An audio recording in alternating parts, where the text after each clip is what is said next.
আমার স্বামী যখন মারা গেল তখন আমার 6টা বাচ্চা ছিল। তাদের লালন পালন করতে গিয়ে আমাকে অনেক পরিশ্রম করতে হয়, কিন্তু তাও আমি তাদের পেট ভরাতে পারতাম না। আমি যদিও এখন যুবতী, গ্রামের বড় মণ্ডল বাবু বলতেন তোমার বাচ্চাদের আমি অবলম্বন হয়ে যাব, কিন্তু রোজ রাতে তোমাকে আমার কাছে আসতে হবে। আমি কিছুদিন মণ্ডল বাবুর কথা শুনেছিলাম, আর আমি যখন তার প্রাসাদে গেলাম তখন একটা এমন রহস্য খুলল যে আমার পায়ের তলা থেকে যেন মাটি সরে গেল। বন্ধুরা, আমার বরের 2টা মাত্র শখ ছিল বাচ্চার জন্ম দেওয়া, আর দ্বিতীয়ত ভালো ভালো খাবার খাওয়া। বিয়ের পর কয়েক বছরের মধ্যে আমাদের 4টা বাচ্চার জন্ম নিয়ে নিল। এরপরে আরও 2টা বাচ্চার মা হয়ে গেলাম। এখন আমার মোট 6টা বাচ্চা। আমার বয়স কম ছিল যখন আমার বিয়ে হয়েছিল। আমার বড় ঘরে কখনো কোনো জিনিসের অভাব হতে দেয়নি। এই ব্যাপারটা আমি একটু অবাক হতাম যে এত টাকা পয়সা কোথা থেকে আসে। অন্যের জমিতে কাজ করত সে, আমাদের নিজেদের জমিও ছিল না। যখন 6 নম্বর সন্তান আমার পেটের মধ্যে ছিল তখনই আমার স্বামী এই দুনিয়া থেকে চলে গেল। তার মৃত্যু কখন হয়েছিল কেউ জানত না, শুধুমাত্র তাকে মৃত অবস্থায় পাওয়া যায়, কিন্তু তাকে কেউ প্রাণে মারেনি। পুলিশের আন্দাজ ছিল যে বোধহয় তার হার্ট অ্যাটাক হয়েছিল। আমরা গ্রামে থাকতাম, আর গ্রামে কারো বিয়ে সম্পর্কে খুব বেশি জ্ঞানও ছিল না। আমার বর এই দুনিয়া থেকে চলে গেল। আমি ভীষণ উদাস ছিলাম, কিন্তু 6টা বাচ্চার সাথে আমার টিকে থাকা খুব মুশকিল হয়ে গিয়েছিল, কেননা সঙ্গ দেওয়ার মতো কেউ ছিল না। খুব খারাপ অবস্থা দেখে নিয়েছিলাম। বাচ্চাদের জন্য খাবার মতো কিছু ছিল না। আমি রাস্তায় রাস্তায় ঘুরছিলাম। গ্রামের মণ্ডল বাবু বলল যে আমি তোমার বাচ্চাদের দায়িত্ব নিতে চাই, কিন্তু রোজ রাতে তোমাকে আমার ঘরে আসতে হবে। এটা আমার পক্ষে সম্ভব ছিল না, কিন্তু নিজের বাচ্চাদেরকে মরতে দেখতে পারতাম না। আমি বাচ্চাদের জন্য রাজি হয়ে গেলাম। কিন্তু যখন আমি প্রাসাদে গেলাম, সেখানে যখন একটা রহস্য থেকে পর্দা উঠল তখন আমি অবাক হয়ে গেলাম, কেননা এই কথাটা ভীষণ অদ্ভুত ছিল। বন্ধুরা, আমার নাম রুমি। আমার বয়স ভীষণ কম ছিল যখন আমার বিয়ে শিহাব নামক এক মানুষের সাথে হয়। আমি শহর থেকে গ্রামে চলে আসি। আমি অল্প বিস্তর পড়াশোনা শিখেছিলাম, কিন্তু গ্রামে আসার পর আমার সমস্ত বুদ্ধি ঘরের কাজ করে, আর বাচ্চা সামলানো কেটে গেল। বিয়ের প্রথম বছরে এক বাচ্চা হলো, তারপর বাচ্চাদের লাইন লেগে গেল। আমি প্রত্যেক বছর বাচ্চার জন্ম দিতাম। এরকমভাবে 6 থেকে 7 বছরে আমি 6টা বাচ্চার মা হয়ে গেলাম। আমার স্বামী বড় অদ্ভুত ধরনের মানুষ ছিল। সে একটা ছোট চাকরি করত, কিন্তু ঘরে অনেক বেশি টাকা পয়সা নিয়ে আসত। ঘরে না কোনো শাশুড়ি ছিল, আর না ছিল কোনো নন, আর না ছিল অন্য কেউ। ঘর ছিল আমার বরেরই। আমি একা এতগুলো বাচ্চাকে লালন পালন করতে গিয়ে ক্লান্ত হয়ে যেতাম আর ভীষণ চিন্তায় থাকতাম। কখনো কখনো খুব বাজেভাবে কান্নাকাটি করতে থাকতাম, আর নিজের বরকে বলতাম যে আমি এতসব পারব না করতে। আমার বর একটা ভীষণ অদ্ভুত ধরনের শরবত বানাতো, যে শরবতে এসে বাদাম, পেস্তা আর কোনো এমন ঠান্ডা জিনিস মেশাত যে সেটা খেতে সাথে সাথে আমি শান্তি পেয়ে যেতাম। এমনকি আমি পুরো দিন ক্লান্ত হয়ে থাকলেও রাতে শান্তিতে ঘুমোতে পারতাম। না হলে আমার পায়ে এত ব্যথা হতো যে আমি ঘুমাতে পারতাম না, কেননা আমি পুরো দিন বাচ্চাদের নিয়ে কাজ করতাম। বাচ্চাদের জন্মের বেশি সময় হয়নি। ওরা ছোট ছিল বলে আমায় নানাভাবে বিরক্ত করত। এজন্য আমার বর আমার জন্য শরবত অবশ্যই বানাত। আর যখন আমি শরবত খেয়ে নিতাম, সকাল বেলায় উঠে আমার মনে থাকত না যে আমি কখনো শুনেছি আর কখনো উঠেছি। যদি রাতের কোনো বাচ্চা যদি রেগে যেত, আমার বর তার খেয়াল রাখত। সে বলতো, এদের সবাইকে দিনে তুমি সামলাও, আর রাতে আমি সামলে নেব। তুমি শান্তিতে ঘুমাও। আমার বরের অদ্ভুত অদ্ভুত ব্যাপার ঘটত। সে ঘরে খুব কম থাকত, আর যখনই ঘরে আসতো রাতে আমাকে বেহুশ করে দিত। সে বলতো যে আমি জ্ঞান থাকা অবস্থায় তোমার কাছে আসতে পারবো না। এটা আমার ব্যাপার, আর তোমাকে এই ব্যাপারটা বুঝতে হবে। আমি তার সব কথা মেনে নিতাম, কারণ সে আমার ভীষণ খেয়াল রাখত। তাই তার খুশিতেই আমার শান্তি ছিল। আমার জীবনে আমার রাতগুলো ভালোই কাটত, আর আমি খুব শান্তিতে ঘুমিয়ে থাকতাম। আল্লাহ আমাকে 6 বাচ্চাও দিল, কিন্তু আমার বরকে দেখে তেমন মনে হতো না যে সে 6 বাচ্চার বাবা। যখন কিনা সুন্দরী তো আমিও ছিলাম, আর দেখতে বাজে লাগতো না। কিন্তু জানতাম আমি অনেক দুর্বল হয়ে যাচ্ছিলাম। বাচ্চার জন্ম দেওয়া কোনো সহজ কাজ তো নয়। আমার বড় ঘরে অনেক ভালো ভালো জিনিস নিয়ে আসত। সে আমাকে ভালোভাবে খাওয়াতো। সারা রাত বাচ্চাদের সামনে আমার ঘুমটা পুরো করে দিত, কিন্তু তার মানে খুব একটা ভালো ছিল না। ওর কাছে তো নিজের জমিও ছিল না, অন্যের জমি দেখাশোনা করত সে। তাহলে এত টাকা পয়সা না জানি কোথা থেকে আনত। যা চাইতাম তাই এনে দিত, সাথে সাথে বাচ্চাদের জন্য খুব ভালো বাবাও ছিল। সে এমন ছিল না যে একটা বাচ্চার জামাকাপড় অন্য বাচ্চাকে পরিয়ে দিতাম। যখনই বাচ্চার জন্ম নিত তাদের জন্য সমস্ত কিছু নতুন বানাতাম। গ্রামের লোকেরা আমায় বলতো, তোমার বর তোমাকে খুব ভালো অবস্থায় রেখেছে। আমি প্রথমে বিয়েটা করতে চাইনি, কিন্তু এখন আমি সত্যিই বুঝতে পারি যে আমি সৌভাগ্যবতী। আমার খুশিতে আগুন লাগানো হলো যখন একদিন আমি খবর পেলাম আমার বর অজ্ঞান অবস্থায় পাওয়া গেছে। তাকে নিয়ে যাওয়া হয়েছে হাসপাতালে। তারপর দ্বিতীয় খবরটা আমার প্রাণ বের করে দিয়েছিল। যখন ডাক্তারের কাছে তাকে নিয়ে যাওয়া হচ্ছিল তখন সে রাস্তার মধ্যে নিজের শেষ নিঃশ্বাস ত্যাগ করল। সেই সময় আমার পেটে আমার বাচ্চা ছিল। আমি ভীষণ কেঁদেছিলাম, ভীষণ ছটফট করছিলাম। আমার বরকে ছাড়া বাচ্চাদের কি করে সামলাবো, এই চিন্তাটাই সবার আগে মাথার মধ্যে আসলো। আমার বড় ঘরে কিছু পয়সা রেখে দিয়েছিল, যেটা তার কবরে খরচা হয়ে গেল। কিছু দূরের আত্মীয় স্বজন ছিল, কিন্তু কেউ আমাদের নিজেদের ঘরে নিয়ে যেতে রাজি ছিল না, আর না কেউ আমাদের সাহায্য দিতে চেয়েছিল। যদি সমস্ত আত্মীয় স্বজন মাসের কিছু কিছু পয়সাও দিত তাহলে আমাদের কোনোভাবে সংসার চলে যেত, কিন্তু কেউ এই ব্যাপারটাই এগিয়ে আসেনি। সবাই এটাই বলছিল যে 6টা বাচ্চা খরচা কে তুলবে, এদের সবাইকে কেউ লালন পালন করতে পারবে না, আর 6টা বাচ্চার মা কে বিয়ে বা কে করবে। আমাদের এখানে যখন কোনো মহিলা এভাবে বিধবা হতো তাদেরকে একটাই উপদেশ দেয়া হতো যে তুমি দ্বিতীয় বিয়ে করে নাও, যাতে তোমার বাচ্চাদের পালন করার মতো কাউকে তুমি পেয়ে যাও। কোন পাগল হবে যে একটা এরকম মহিলাকে বিয়ে করতে চাইবে যার সাথে 6টা বাচ্চা ছিল, আর তার মধ্যে আবার 4টা মেয়ে ছিল। আমি রেগে গিয়ে সব আত্মীয়দের অনেক কথা শুনিয়ে দিলাম, আর বললাম কোনো দরকার নেই আমার কাউকে, মানে আমি নিজের বাচ্চাদের নিজেই পালন করব।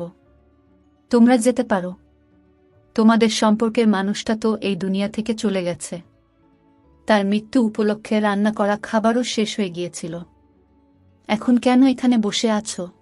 সব লোকেরা আমাকে অনেক কথা শোনালো আর বলল, আমরা তো তোমার লাভ নিয়ে ভাবছিলাম, কিন্তু তুমি ভালো যোগ্যই না। আমি বললাম, বেরিয়ে যাও ঘর থেকে, কারো দরকার নেই। বাড়িতে কিছু পয়সা পড়েছিল, প্রথমেই তা ব্যবহার হয়ে গেল। এরপর বাড়ির কিছু জিনিসপত্র বিক্রি করতে লাগলাম, আর এখন তো শুধুমাত্র একটা গরু থেকে গিয়েছিল যারা দুধ আমার বাচ্চারা খেত, কিন্তু গরুকে খাওয়ানোর মতো কিছুই ছিল না, যার জন্য দুধও পাচ্ছিলাম না, সেটাও তাই বিক্রি করে দিলাম। তারপর 2 মাস ওই পয়সা দিয়ে কোনো রকম চললাম, কিন্তু এরপরে আবার টাকা পয়সার অভাব হতে লাগল।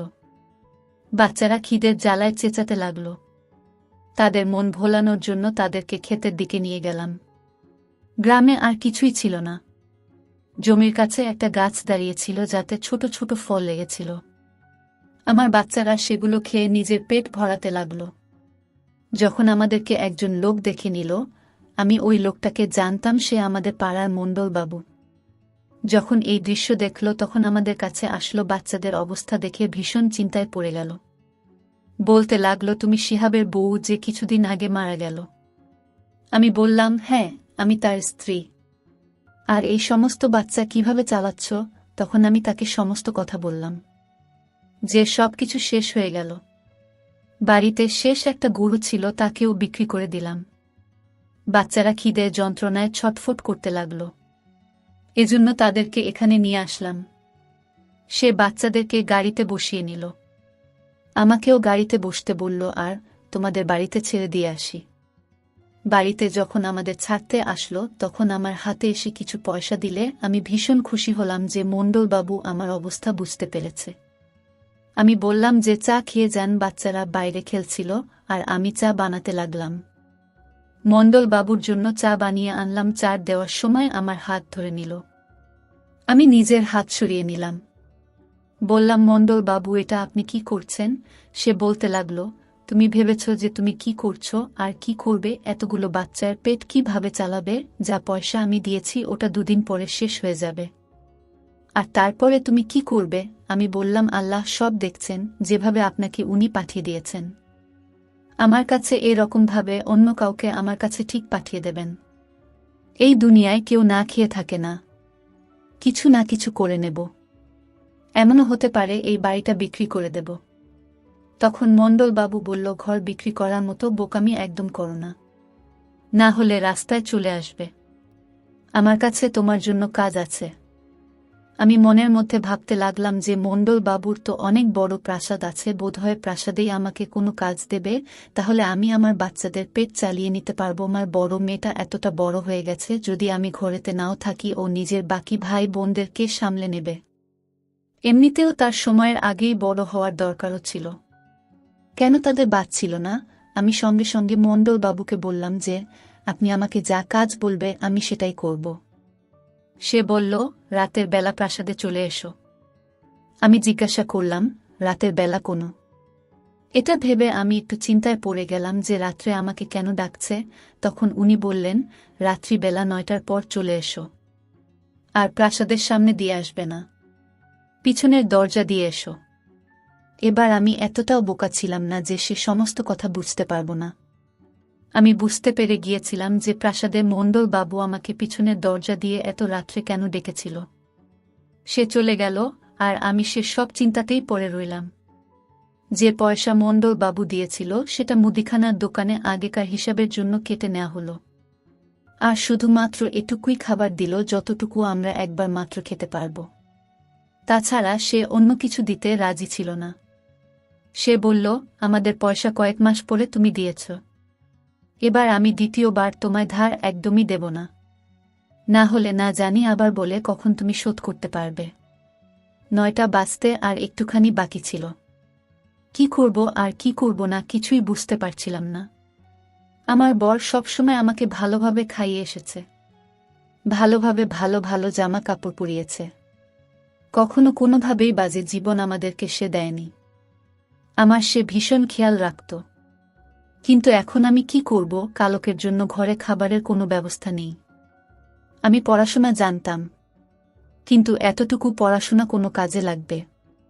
আর এতগুলো বাচ্চাকে ছেড়ে যদি আমি চাকরি করতে যেতাম, তাহলে আমি কি চাকরি করতে পারতাম? কারো বাড়িতে কাজ করে নিতাম। কিন্তু এখানে তো সবাই গরিব, শুধুমাত্র মণ্ডলবাবু ছাড়া। মণ্ডলবাবু আমাকে চাকরের কাজ দিতে পারে, কিন্তু সে আমাকে চাকরের কাজ দিচ্ছে না, দিতে চাই না। এই ভেবে হৃদয়ে পাথর রেখে দিলাম, বাচ্চাদের ঘুম পাড়িয়ে দিলাম, আর বড় মেয়েকে বললাম সবাই খেয়াল রাখতে, আর বললাম আমি আসছি। ঘর থেকে কালো চাদর গায়ে দিয়ে বেরোলাম আর প্রাসাদের পেছনের দরজা দিয়ে ঢুকলাম, কারণ সেখানে যেন কেউ চোর ভেবে ধরে না নেয়। 20 মিনিট হয়ে গেল, ওখানে কেউ আসে না। তারপরে আমি বললাম, আমি এ সমস্ত করতে চাই না, আমি আমার মৃত স্বামীকে কোনোভাবে ঠকানোর কাজ করতে চাই না। এই জন্য সেখান থেকে আমি যেতে লাগলাম। কেউ আমাকে ধরে থামিয়ে দিল। আমি দেখলাম তিনি মণ্ডলবাবু ছিলেন। আমি তার হাত থেকে নিজের হাত ছাড়িয়ে নিলাম, আর বললাম, আমি ফেরত যাচ্ছি। সে বলল, যদি ফেরত চলে যাও তাহলে প্রস্তাবে নিজের বাচ্চাদের কথা ভাবো একবার। আমি বললাম, আপনি আমাকে আমার বাচ্চাদের কথা বলে আমাকে দিয়ে ভুল কাজ করাতে চাইছেন। তখন সে বলল, সব কাজ ভুল হয় না, আগের সিদ্ধান্ত কাজ নিজেই করে দেয়। আমি বললাম, আপনার স্ত্রী নিয়ে, আপনার বাচ্চা নিয়ে আপনি নিজে ভাবুন তো একবার, আমি যদি আপনার জায়গায় হতাম আর আপনি যদি আমার জায়গায় হতেন, তখন আপনার উপর দিয়ে কি বয়ে যেত? তখন সে বলল, আমার বউ আছে, কিন্তু আমার বাচ্চা নেই। আর সত্যি বলতে কি, আমি তোমার জায়গাতেই আছি। আমি মণ্ডলবাবুর কথা কিছু বুঝতেই পারলাম না, তার চোখে আমি লালসাটা দেখতে পাইনি। মণ্ডলবাবু বলল, তোমার বর ভীষণ ভালো মানুষ ছিল, ভীষণ ভালো, আল্লাহ তাকে জান্নাতের জায়গা দিয়েছে। আমি বললাম, কেন ভালো মানুষের বউয়ের সম্মান খারাপ করতে চান? তখন সে মাথা নামিয়ে নিল। সে বলল, রাতে তোমাকে আমার কাছে আসতে হবে, আর তারপর পুরো সপ্তাহ কেটে যাওয়ার পর তোমাকে আমি এমন কিছু বলবো যেটা শুনে তুমি অবাক হয়ে যাবে। আমি কোনোভাবে কথার বিষ যেন পান করে নিলাম, কেননা নিজের বাচ্চাদের আমি ক্ষুধার্ত দেখতে পারব না। মণ্ডলবাবু আমার বাড়িতে রেশন দিয়ে গেল, আর ঘরে যা যা জিনিস কম ছিল সেটা ও নিয়ে আসলো। বাচ্চাদের জন্য নতুন কাপড় এনে দিল। সে আমার বাচ্চাদের ভীষণ ভালোবাসে ও তার এসব করার কোনো দরকার ছিল না। তারপর আমি একটা খবর শুনলাম, তা হচ্ছে মণ্ডলবাবুর বউ তাকে ছেড়ে চলে গেছে। আমি ভাবলাম যে বোধহয় আমার ব্যাপার এসে জানতে পেরে গেছে, কিন্তু এই কথাটা তো গ্রামে কয়েক মাস ধরে রটে গেছে যে মণ্ডলবাবু তার থেকে তালাক চেয়েছে। এই বিষয়টা কিছুতেই বোঝা যাচ্ছিল না, আর এর কোনো সমাধানও বের হচ্ছিল না। তাদের দুজনের কোনো বাচ্চাও ছিল না, এজন্য তারা আলাদা হয়ে যাওয়াটাই ঠিক মনে করেছিল। আমি 1 সপ্তাহ ধরে মণ্ডলবাবুর জন্য রোজ রাতে তার প্রাসাদে যেতাম, কিন্তু সে আমাকে 3-4 দিন ধরে ডাকেনি। আমি নিজেও ধন্যবাদ জানিয়েছিলাম, কারণ এরকম জীবন আমি বাঁচতে চাইনি। আমি ভীষণ মজবুত ছিলাম, কিন্তু তারপর সে আবার এক রাতে আমাকে ডাকল, আর এবার এসে আমাকে প্রাসাদে অতিথি রুমে নিয়ে যাওয়ার পরিবর্তে সোজা প্রাসাদের ভিতরে নিয়ে গেল। আমি এটা ভেবে অবাক হয়ে গেলাম যে সে কি কোনো বিষয়ে কাউকে ভয় করে না। যদি প্রাসাদের কোনো চাকর দেখে বা তার বউ যদি দেখে প্রশ্ন করে। আমার মনে হতো প্রাসাদে কেউ নেই, আমাকে সে ঘরে নিয়ে আসলো, যেটা ভীষণ সুন্দর ঘর ছিল। এমন মনে হচ্ছিল যেন এখানে সমস্ত জিনিস নতুন। তারপর সে আমাকে আরও সামনে একটা ঘর দেখালো, যেটা বাচ্চাদের জন্য সাজানো ছিল। সে আমাকে নিজের প্রাসাদ কেন দেখাচ্ছিল আমি কিছু বুঝতে পারছিলাম না। তারপর সে আবার আমাকে ফেরত ওই ঘরে নিয়ে আসলো, আমাকে নিজের সামনে বসল, আর আমার হাত ধরল। সে এমনভাবে আমার হাত ধরল যেন সে আমাকে ভীষণ ভালোবাসে। কিন্তু সে আমাকে কি করে ভালোবাসতে পারে যে আমাকে নিজের প্রয়োজনের জন্য ব্যবহার করছে বা আমার অসুবিধার সুযোগ নিচ্ছে? সে আমাকে এমন একটা কথা বলল যেটা শুনে আমি অবাক হয়ে গেলাম। সে বলল, আমি আমার বউকে তালাক দিয়ে দিয়েছি, তোমার বর কখনো তোমার বর ছিল না। আমি ছিলাম তোমার বর। আমি বাধ্য ছিলাম যে আমাকে ওই লোকটার সাথে তোমাকে রাখতে হয়েছিল। তোমার মনে পড়ছে কি যে তোমার প্রত্যেকটা রাতে তোমাকে শরবত খাইয়ে দিত যাতে তুমি খুব শান্তি করে ঘুমাতে পারো। এভাবেই আমি তোমার কাছে যেতাম। এই যতগুলো বাচ্চা তুমি দেখছো যে সমস্ত বাচ্চা আমার, কেননা আমার বউ আমাকে কোনোদিন বাচ্চা দিতে পারত না। আমার বউ যদি জানতে পারত যে আমার আরও একটা বউ আছে আর তার বাচ্চাও আছে, তাহলে তোমাকে প্রাণে মেরে ফেলত। তার বংশের লোকেরা ও ভীষণ সাংঘাতিক, এজন্য আমাকে এই সমস্ত নাটক করতে হয়েছে। তোমার বর আমি, আর এই সমস্ত বাচ্চা আমার। সিহাব আত্মহত্যা করেছিল, কেননা সে রকম জীবনের সাথে থাকতে থাকতে বিরক্ত হয়ে গিয়েছিল। তার কথা হলো সে কাউকে ধোঁকা দিতে পারবে না। ওই বাচ্চাগুলোকে বাবা বলতো, সে ভীষণ চিন্তা করত, এজন্য সে আত্মহত্যা করে নিল যাতে সে রাস্তা থেকে সরে যায়। সে আমায় বিশ্বস্ত চাকর ছিল, আমি তার উপকার কোনোদিন ভুলব না। সে তোমাকে নিজের ঘরে রেখেছিল, আর আমার মান সম্মানের কোনো রকম ক্ষতি হতে দেয়নি। আমি এটা শুনে অবাক হয়ে গেলাম, কেননা আমার বর ঠিক এগুলোই করত আমার সাথে। সবসময় রাতে আমার বর আমাকে ঘুম পাড়িয়ে দিত। আমি বললাম যে যদি এমনটা হয়ে থাকে তাহলে আমার থেকে সমস্ত লুকিয়েছিল। তখন মণ্ডলবাবু বলল, আমার বউকে যতক্ষণ এই প্রাসাদ থেকে বের না করে দিই আমি তোমাকে এখানে আনতে পারতাম না। তোমার বর আত্মহত্যা করে নিয়েছিল, এই জন্য আমাকে আরও 21 সপ্তাহ তালাক হওয়া পর্যন্ত সময় কাটাতে হতো। কেউ সন্দেহ না করে যে তুমি আমার বউ, এই প্রাসাদ আর এই সব কিছু তোমার, আমার বাচ্চাদের। আজ থেকে তুমি এখানেই থাকবে, এই ঘর তোমার, আর দ্বিতীয় ঘর আমি বাচ্চাদের জন্য সাজিয়েছি। বাচ্চাদের সামলাতে আয় রেখেছি, সমস্ত ব্যবস্থা হয়ে যাবে তোমার জীবনে, আর আমার শান্তি হবে। আমি বললাম যে আমার এখনো কিচ্ছু মাথায় ঢুকছে না। আমি তোমাকে কিভাবে গ্রহণ করব? আমি তোমাকে তো আপন ভাবিনি। তখন সে বলল, হ্যাঁ জানি, এতে আমি দোষী। তোমার কত সময় লাগবে তুমি নিতে পারো, কিন্তু আমি তোমাকে অনেক বেশি ভালোবাসি, কেননা তুমি আমার বাচ্চাদের মা। এই সমস্ত কথা শুনে আমার পায়ের তলা থেকে জমি বেরিয়ে যাচ্ছিল যেন, আর আমার মাথা ঘুরে যাচ্ছিল। আমি অজ্ঞান হয়ে গেলাম। যখন জ্ঞান ফিরল আমি ওই ঘরেই ছিলাম, আর মণ্ডলবাবুকে বললাম, আমি এমন করতে পারব না, কেননা আমি আমার বরকে সবকিছু মেনেছি। সেই আমার জন্য সমস্ত কিছু ছিল। সে আমার খেয়াল রেখেছে। আমার বাচ্চারা ওকে নিজের বাবা বলতো। তুমি আমার জীবনকে নষ্ট করে দিয়েছ। তোমায় সব কে বলেছিল করতে? যদি তোমার মধ্যে এত হিম্মত না থাকে যে তুমি তোমার বউকে এটা বলতে না পারো তোমার দ্বিতীয় বউ আছে, তার থেকে তুমি 6টা বাচ্চাকে জন্ম দিয়েছ, তবে তুমি একটা ভীতু। আমি তোমার উপর কেন বিশ্বাস করব? তুমি একটা মহিলার কাছে ভয় পেয়ে আমার জীবন নষ্ট করে দিয়েছ। আমি বাধ্য ছিলাম, কেননা ওই মহিলা তোমাকেও মেরে দিতে পারত। মণ্ডল বাবু বলল, এই জন্য সেই ভয়েই আমি ছিলাম। কেননা তার হাতে যদি আমার দুর্বলতা পৌঁছে যেত, তখন সে দয়া করত না। সে এখন আমার জীবন থেকে চলে গেছে। আমি বললাম, এখন যদি সে জানতে পারে সে কি আমার বাচ্চাদেরকে ক্ষতি করবে না, তখন তুমি কি করবে? তখন মণ্ডল বাবু বলল, এরকমটা হবে না। তুমি এখানে পাহারায় থাকবে, আমার দায়িত্ব থাকবে। আমি তোমাকে ভীষণ ভালোবাসি। আমার কথা বোঝার চেষ্টা করো। আমি কিছু বুঝতে পারছি না, হতে পারে দুনিয়ার লোকেদের কাছে আমার এই কাহিনী ভীষণ অদ্ভুত লাগবে, কিন্তু আসল সত্যিটা এমনই ছিল, আর বাস্তবে এর থেকেও খারাপ ঘটনা মানুষের সাথে ঘটে থাকে। আমার সাথে যা হয়েছে সেটা তো তাও এমন একটা কথা যার কোনো না কোনো জবাব বেরিয়ে আসবে। আমার মনে আছে আমার বর কখনো জ্ঞান থাকা অবস্থায় আমার কাছে আসেনি, কিন্তু আমি তো তাকে নিজের বন্ধু ভাবতাম। সে মণ্ডল বাবু বিশ্বস্ত চাকর ছিল, যে মণ্ডল বাবুর সাথে বিশ্বস্ততা করেছিল, আর তারপর সে সবের মধ্যেই দ্বন্দ্বের মধ্যে পড়ে সে আত্মহত্যা করে নিয়ে। কিন্তু সেই আমার বর ছিল। আমার বাচ্চাদের জন্য বাবা। আমার বাচ্চাদেরকে এই কথাটা বোঝাতে আমার অনেক সময় লেগেছে, আর আমি মণ্ডল বাবুকেও কখনো হৃদয় থেকে গ্রহণ করতে পারিনি। কিন্তু যত সময় যেতে লাগলো, সময় সমস্ত ঘায়ে মলম লাগিয়ে দিল। কিন্তু এখনো মণ্ডল বাবুর জন্য আমার হৃদয়ে কোনো ভালোবাসা ছিল না। সে শুধুই আমার বাচ্চাদের বাবা, এবং আমার স্বামী যে সমস্ত চাহিদা পূরণ করত। হাসরের বিচারের দিন আমি অবশ্যই শিহাবকে কলার চেপে ধরব। আমি বলবো কেন সে আমার সাথে এসব করল। মণ্ডল বাবু যদি তাকে আমার সাথে এই সমস্ত করতে বাধ্য করে, তারপরেও সে কেন এমন করেছিল? সে বারণও তো করতে পারত। সে আমার জীবন বরবাদ করে রেখে দিল। আমি 2টা পুরুষের মাঝে পিষে থাকা একটা অদ্ভুত ধরনের মহিলা।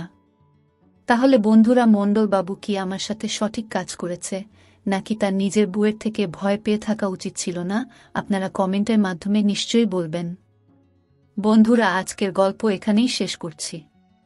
যদি আমার গল্পগুলো আপনাদের ভালো লাগে তাহলে লাইক দিয়ে বন্ধুদের সাথে শেয়ার করে দাও। দেখা হবে আগামীকালের নতুন ভিডিওতে।